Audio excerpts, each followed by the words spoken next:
તો અત્યારે આપણા બાળકોનું વેકેશન ચાલે છે અને વેકેશનમાં આખો દિવસ આપણા બાળકો ઘરે જ હોય છે, આપણી પાસે જ હોય છે અને આપણને હેરાન કરતા હોય છે કે કંઈક ખાવું છે, કંઈક ટેસ્ટી એવું ખાવું છે.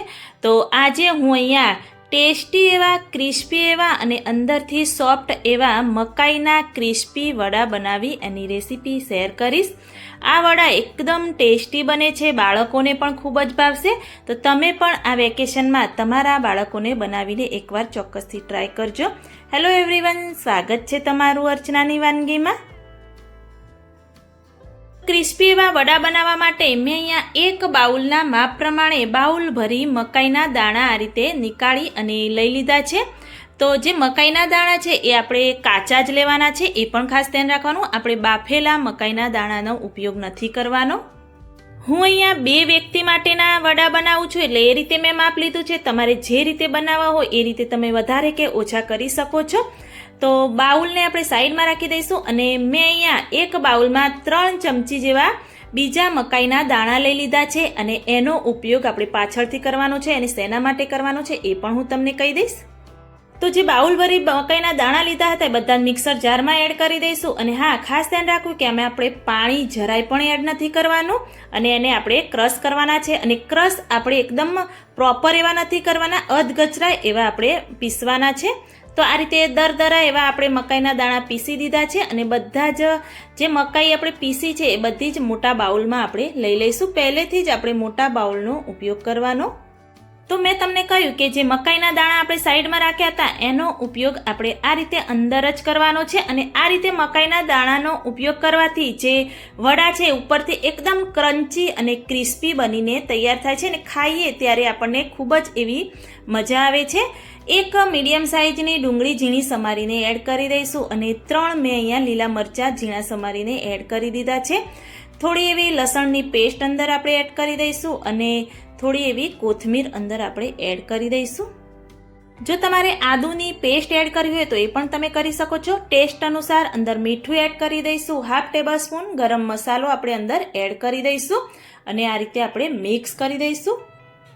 બસ આ બંને જ મસાલા આપણે અંદર એડ કરવાના છે. અહીંયા આપણે લાલ મરચાંનો, હળદર કે ધાણા જીરું પાવડરનો જરાય પણ ઉપયોગ નથી કર્યો. એટલે આપણે જો તમારે જે તીખું બનાવવું હોય તો તમે પહેલેથી જ લીલા મરચાંનો વધારે પણ ઉપયોગ કરી શકો છો.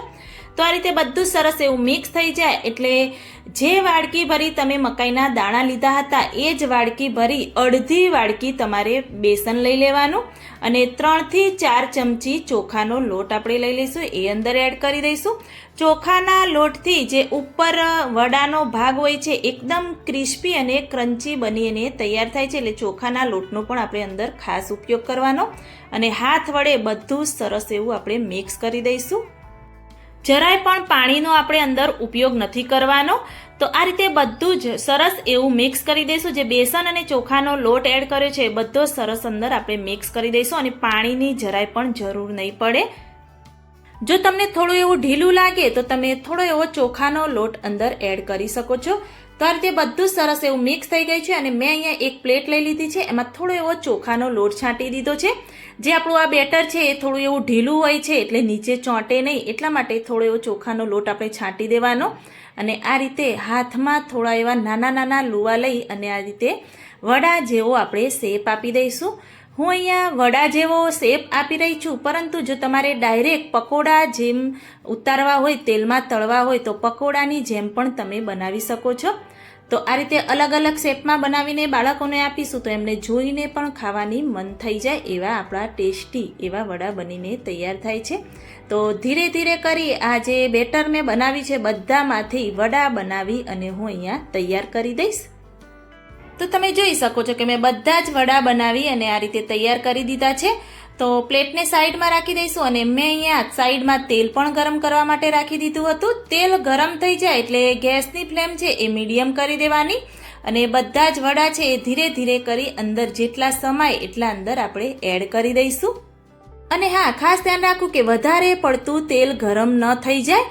જો વધારે પડતું તેલ ગરમ હશે તે ઉપરથી જે વડા છે એકદમ લાલાશ પડતા થઈ જશે અને અંદરથી કાચા રહી જશે. એટલે મીડિયમ ગેસની ફ્લેમ પર જો તમે આ વડા તળશો તો એકદમ ક્રિસ્પી અને સરસ એવા બની અને તૈયાર થશે. તો આ રીતે થોડા એવા વડા અંદર એડ કરી નીચે જો ચોંટી ગયા હોય તો ઝારાની મદદથી આ રીતે ખુલ્લા કરી બંને બાજુ ઉલટાવી દેવાના, એટલે સરસ એવા ગોલ્ડન બ્રાઉન કલરના વડા આ રીતે તળાઈ જાય એટલે ઝારામાં લઈ એને આપણે પ્લેટમાં લઈ લઈશું. અને જે બીજા બધા વડા બનાવીને સાઈડમાં રાખ્યા છે એ બધા જ વડા હું તળી અને રેડી કરી દઈશ. તો બધા જ વડા તળાઈ જાય એટલે આપણે સર્વિંગ પ્લેટમાં વડા લઈ લઈશું. તો મેં અહીંયા સર્વિંગ પ્લેટમાં બધા જ વડા લઈ લીધા છે અને તમે જોઈ શકો છો કે જોઈને ખાવાનું મન થાય એવા આપણા વડા બનીને તૈયાર થયા છે. ઉપરથી એકદમ ક્રિસ્પી, અંદરથી એકદમ સોફ્ટ એવા વડા બનીને તૈયાર થયા છે. તો બાળકોને વેકેશનમાં કંઈક અલગ અને નવું ક્રિસ્પી ચટપટું ખાવાની ઈચ્છા થતી હોય છે તો તમે પણ આ વેકેશનમાં તમારા બાળકો માટે આ એકદમ ઝટપટ બની જતા મકાઈના ક્રિસ્પી વડા બનાવી એકવાર ચોક્કસથી ટ્રાય કરજો અને મને કમેન્ટમાં જરૂરથી બતાવજો. અને આગળ તમારા બાળકો માટે કઈ નાસ્તાની રેસીપી જોઈએ છે એ પણ મને કમેન્ટમાં જરૂરથી બતાવજો. જો તમને મારી આ રેસીપી સારી લાગી હોય તો મારી ચેનલને લાઈક, શેર, કમેન્ટ કરજો. મળીએ કોઈ એક નવા વિડીયો સાથે, નવી માહિતી સાથે. ત્યાં સુધી બાય બાય.